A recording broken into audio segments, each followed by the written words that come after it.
Bonjour Bruno Lucas, merci d'avoir répondu présent. Vous êtes délégué général à l'emploi et la formation professionnelle. Pourriez-vous du coup nous dire comment le ministère vient en aide aux branches professionnelles en matière pour les aider dans leurs problèmes de recrutement? D'abord, merci de m'avoir invité à participer à vos travaux. Et puis, je n'avais pas conscience que c'était des rencontres un peu particulières pour David, donc je suis d'autant plus heureux d'être présent aujourd'hui. Peut-être revenir sur le fait qu'en effet, le ministère du Travail est très conscient des difficultés rencontrées par les branches, que ça fait l'objet d'énormément de sollicitations, de travaux, de retours, et que donc c'est un sujet de politique publique qui est vraiment en haut de nos enjeux aujourd'hui. Ce que je voudrais dire aussi, et puis peut-être revenir un peu sur les propos de Monsieur Crevel tout à l'heure, c'est que c'est aussi un problème positif. On a parlé de taux d'emploi, le taux d'emploi qui a été évoqué tout à l'heure, donc qui effectivement en comparaison à certains de nos voisins est peut-être encore un peu en retrait, n'a jamais été aussi élevé dans notre pays depuis la création de la série. Et le taux d'emploi des jeunes n'a jamais été à un niveau aussi élevé depuis 20 ans. Et je pense que du point de vue du ministère du Travail, et je crois de beaucoup de ceux qui sont dans cette salle, le fait que des trajectoires professionnelles de jeunes commencent par l'emploi, par la formation, au début de leur vie finalement professionnelle, ça change beaucoup de choses sur ce qui va se passer après et sur ce qu'aurait été leur trajectoire s'ils avaient expérimenté de manière plus importante le chômage. Donc tout ça pour dire que on a un problème, on a des problèmes, il faut y travailler, et on est aussi dans une dynamique qui est positive. Alors, sur les réductions de tension de recrutement, comme vous le savez probablement, il y a un effort très important qui a été réalisé et lancé à l'automne dernier par Jean Castex et Madame Borne quand elle était ministre du Travail, avec un plan de réduction des tensions de recrutement qui visait à jouer sur toutes les palettes, tous les outils, tous les instruments mobilisables pour traiter un problème dont on sait, et je pense que l'introduction l'a bien montré, qu'il est multifactoriel, qu'il est complexe et qu'il n'appelle pas de réponse univoque et simple. En embarquant tous les acteurs, les régions bien sûr, en ce qui concerne la formation des demandeurs d'emploi, les branches et les opérateurs de compétences, et évidemment les intermédiaires sur le marché du travail,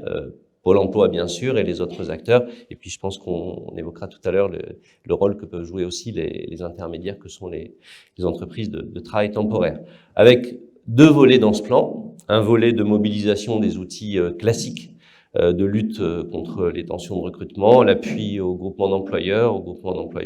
pour l'insertion par la qualification, la mobilisation de cet outil très puissant qu'est l'immersion professionnelle, le fait de finalement permettre à un demandeur d'emploi de se rendre compte de ce qu'est un métier, puis aussi un employeur de se rendre compte de ce que sont les appétences du demandeur d'emploi, donc la mobilisation de ces outils assez classiques. Puis un deuxième volet, qui peut paraître un peu contre-intuitif, mais qui est dans le fond assez logique, qui était un volet plus dirigé vers les demandeurs d'emploi longue durée. Puisque, dans le fond, pour régler les problèmes de recrutement qu'on peut avoir, un des enjeux très importants pour les entreprises, c'est d'élargir leur vivier, d'élargir le sourcing, d'aller chercher finalement des personnes qui n'ont pas forcément exactement les compétences immédiatement mobilisables, mais qui peuvent, sous réserve de la mobilisation d'outils d'ajustement, devenir des ressources et des contributions possibles à la vie d'une entreprise. Donc ça s'est traduit par deux choses, une mobilisation très forte de Pôle emploi qui a recontacté 1 million de demandeurs d'emploi pour les orienter autant que possible vers les métiers porteurs, et puis sur le déploiement d'outils, contrat de professionnalisation avec une aide au contrat de professionnalisation pour les demandeurs d'emploi de longue durée de 8 000 €, des aides, alors ça c'était assez original, pour finalement aider les demandeurs d'emploi à rentrer en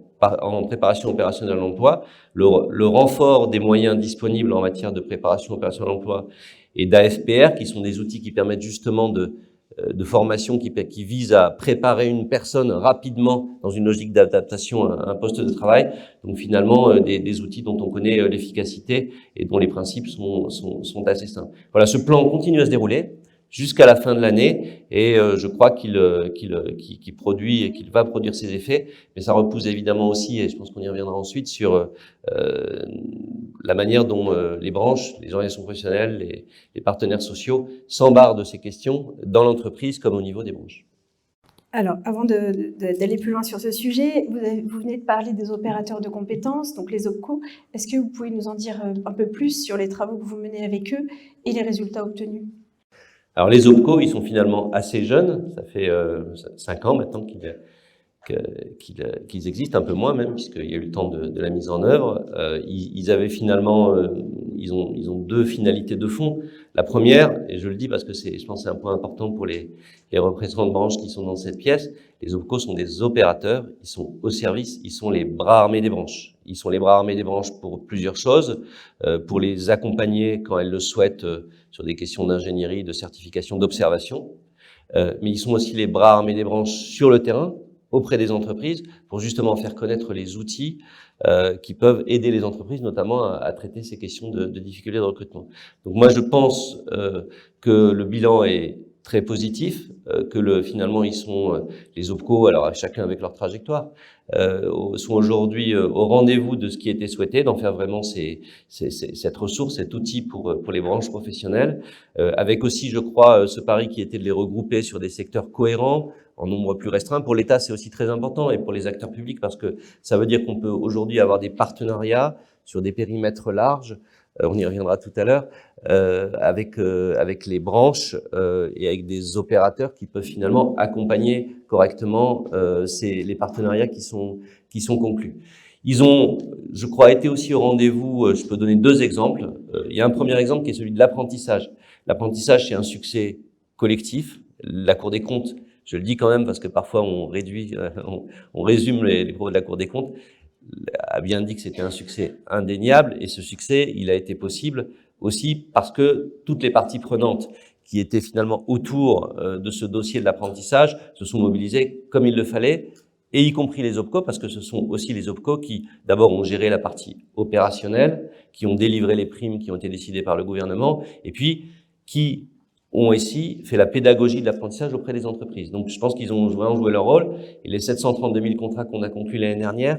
je voudrais d'ailleurs préciser, il y a effectivement eu un fort développement de l'apprentissage dans les niveaux supérieurs, c'est indéniable. Mais il y a aussi, en fait, le développement s'est produit à tous les niveaux de qualification. Et quand on regarde d'ailleurs l'évolution entre 19 et 20 et 20 et 21, on constate que l'accélération est plus forte pour les niveaux bac et infra-bac. C'est plus 13% entre 19 et 20 et plus 21% entre 20 et 21. Donc tout le monde a bénéficié, même si évidemment l'enjeu pour les mois et les années qui viennent, c'est de évidemment passer l'accélérateur sur les niveaux de qualification bac et infra-bac.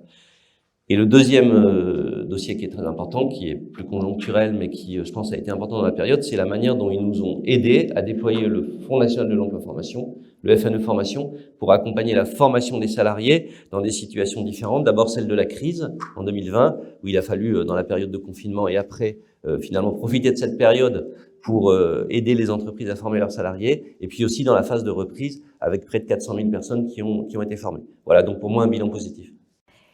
Merci. Du coup, pourriez-vous nous éclairer sur les travaux d'anticipation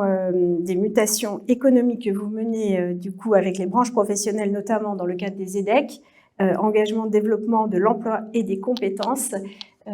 du coup, sur les EDEC? Alors les EDEC, c'est un outil, oui, le nom est peut-être un peu, il y a beaucoup de consonnes, mais c'est un outil très important de politique contractuelle qui a plusieurs caractéristiques. D'abord, il repose fondamentalement sur l'idée que et je pense que personne ne me démentira dans cette salle, que ceux qui ont la plus grande capacité à finalement formaliser des diagnostics et travailler des voies d'action en matière de gestion de l'emploi et des compétences, ce sont évidemment les représentants des employeurs et les représentants des salariés, donc les branches professionnelles, les organisations professionnelles, les organisations syndicales. Mais que c'est possible dans un cadre de partenariat stratégique, donc de politique contractuelle, qui vise avec un outil souple à finalement partager des enjeux aux différents étages de la réflexion, le diagnostic, je l'ai dit, et là les OPCO ou les branches ont leurs observatoires qui peuvent l'alimenter, l'ingénierie de formation, de certification, et puis aussi l'action, parce que je pense que une des difficultés classique qu'on sous-estime, c'est la question du déploiement. C'est comment est-ce qu'on va apporter l'information à toutes les PME, notamment dans tous les territoires. Et là aussi, il y a des actions à conduire, il y a des outils à mettre en place, des outils d'autodiagnostic, des outils de communication, des outils d'information qui sont souvent portés par ces EDEC. Donc c'est un outil que nous avons beaucoup renforcé ces dernières années. Il y a aujourd'hui une trentaine d'EDEC, alors qu'avant Dans les années précédentes, c'était plutôt une quinzaine, une trentaine d'EDEC en cours. Et ces EDEC, je crois, ils sont, on a d'ailleurs fait une manifestation il n'y a pas longtemps avec les branches, ils sont salués comme des outils très souples parce qu'ils permettent aussi de définir des périmètres qui peuvent être variables et surtout, ils permettent vraiment de s'adapter à ce que sont les enjeux spécifiques, à la couleur des enjeux des branches professionnelles. Et pour nous, c'est très important aussi, ils permettent aussi de rassembler, sans nier les spécificités, les branches ont chacune leur logique et leur spécificité, de rassembler des acteurs sur des périmètres assez larges qui peuvent être adaptés parfois à plusieurs OPCO. Je pense à l'EDEC des métiers du grand âge et de l'autonomie qui réunit 5 branches et qui concerne 3 OPCO et qui est un outil, je pense, très important et une très belle illustration de ce qu'on peut faire de manière coopérative, stratégique entre le public et les branches, le secteur public et les branches professionnelles en respectant les personnalités de chacun.